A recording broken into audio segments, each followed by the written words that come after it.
Good evening, and welcome to another wonky version of Diatribes from the Voice of Doom.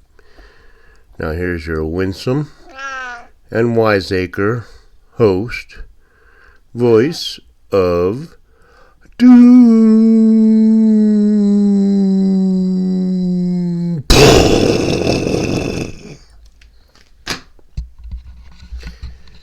Hello. Okay, it's April Fool's Day, but there will be no pranks or some sort of gotcha moment here. I will be semi-serious about the special elections that were held today. In olden times, like 2 or 3 years ago, this kind of election would have come and gone without anyone taking any notice or caring, and they would be right in doing so. But in this very contentious and tribal world that we live in today, even a nondescript state such as Wisconsin holds sway over our country. So I'll go over a few things as I've seen them so far and give you my comments. All right.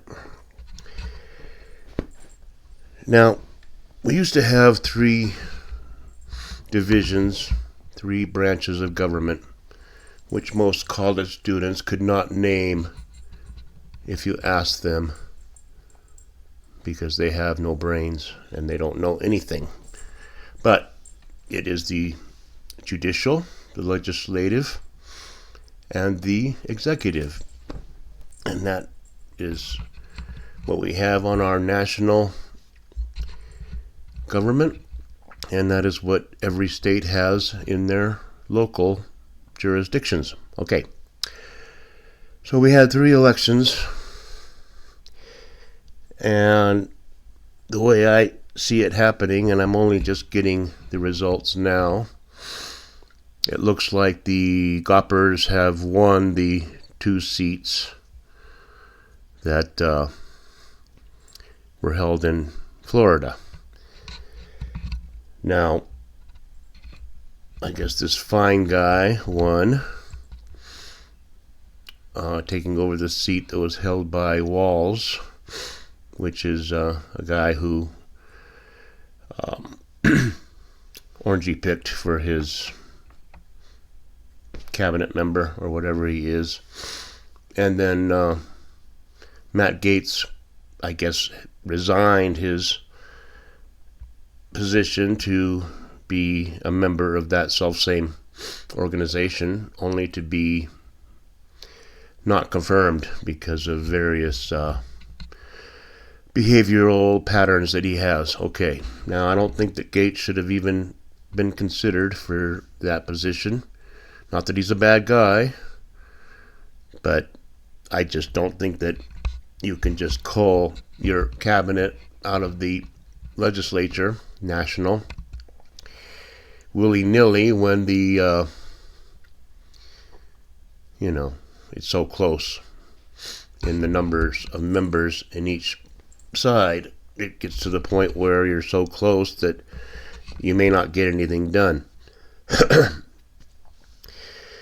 So I think Gaetz should have just declined his nomination and continued in the legislature and do what he does, because he's a very effective, or he was a very effective person, outspoken and blunt and straight to the point, and he kind of exposed a lot of the BS that the D's have perpetrated on our country. And he would have been very effective there, but I believe, and I'm not sure yet, I don't think all the votes are in, but I believe the Goppers did take that seat. because it's in the panhandle of Florida, which was the very area that won Orangey the election the first time. I was watching the election very closely, and when I saw that Western Florida, the panhandle, went for Trump, I knew that he had won. And I was very happy about that. But let's go to this state that has cheese on their head and discuss that, because that's kind of part and parcel of everything wrong with America. All right. Crawford is the D. They're nonpartisan. Of course they are. Very fair-minded people. All the justices in every state of the Union are very nonpartisan. We can tell. It's very obvious. But Crawford won. So that's one more state that I will not spend a dime in if I ever take a cross-country trip. I might have to drive way out of my way to buy gas in Missouri, because these Great Lakes states are just hopeless, and I don't want to spend any money in their states. But I guess Crawford, the nonpartisan, won. Now here's why the Wisconsin vote for Supreme Court Justice is so important. And it is a priori based on the fact that this Crawford character tipped her hand, which judges are not supposed to do.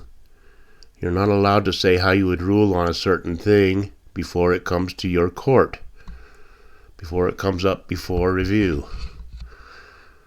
That's one thing that Rush Limbaugh taught me many, many years ago about how the judicial system works, is that you cannot ask a judge how you would vote on this or that, because if it hasn't come up before them, they cannot telegraph their intentions. So, this Crawford character already telegraphed what she will do if she is elected.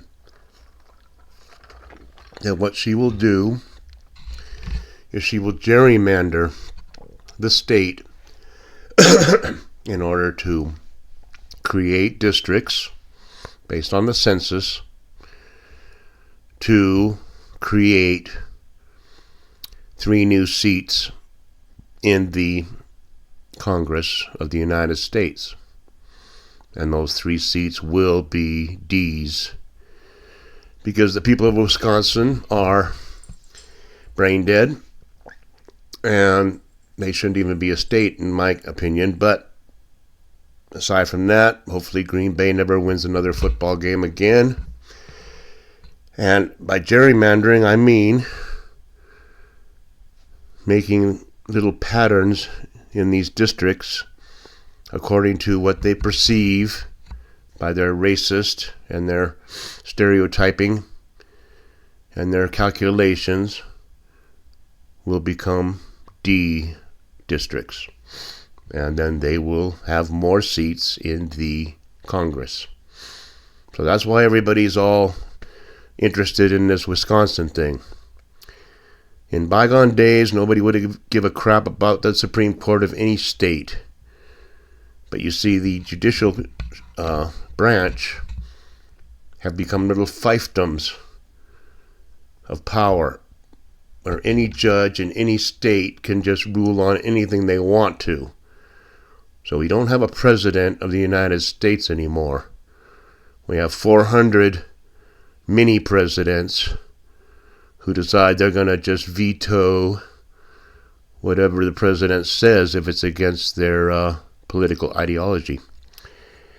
And conversely, they will not stop a corrupt, scummy, tired, demented, old, white pile of crap when they decide to do something that's blatantly unconstitutional, like giving students their money back or saying they don't have to pay back their loans, when they took out hundreds of thousands of dollars to get their fine arts degree. And nobody struck that. Well, I think somebody did strike that down, and I am glad, because it's not constitutional. The president does not control the purse strings. The Congress of the United States controls the purse strings. So I will say there's judicial activism on both sides, but I will say that when a president blatantly goes against the Constitution and goes against what is in his purview of power, then it should be struck down. Now, this Crawford character does not want to strike down anything. She just wants to redistrict her state in order to create more democratic districts. And we know that the people of the United States are by and large idiots. So there's many, many millions of millions, tens of millions, hundreds of millions perhaps, of idiots that will vote for their side no matter what. So there will be litigation when she tries to gerrymander these districts. But if by some miracle the D's get enough districts gerrymandered into their favor to take over the Congress in 2026, then we know what we'll see. We'll see 10 or 20 impeachment hearings right away for everything that Orangey has done. Everything. Starting with driving a Tesla and going into the signal thing, and everything else is impeachable, and they will try to impeach. The Goppers tried to impeach Petri dish, and they were very ineffective in doing so because they're slow-ass tortoises, and they didn't move fast enough. And if you're saying that there's no reason that Petri dish shouldn't have been impeached many times over, then you're hopelessly delusional. And you really shouldn't have the right to vote. And hopefully there is a pandemic unleashed in order to cull away a lot of these people. But they'll be wearing masks, so they'll probably be safe. But I just wanted to update you on the elections and give you my 2 cents on that. I think that the Florida congressional seats are safe with the Goppers. And I think that the Congress shall remain Gopper. But I'm not satisfied with that. I don't want to see any D's anywhere on this planet. They can live, but the Democratic Party should be eradicated. I've already said this. There should not be a Democratic Party. It's been racist and corrupt to the core. They've been on the wrong side of history on every single thing that's ever happened toward the good of our nation. So I would hope that more and more people would either join the Goppers or splinter off into other things, Green Party, Libertarian, what have you, to make the Democrat Party defunct. I don't want to see any more Democrats ever in office again. But Wisconsin is hopeless, and if you're going to wear cheese on your head, then it's obvious that you have no sentient abilities.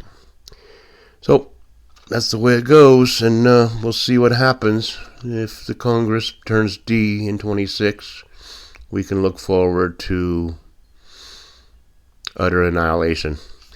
So we can look forward to that. I'll leave it there. I just wanted to update you on the election, and happy April Fool's Day.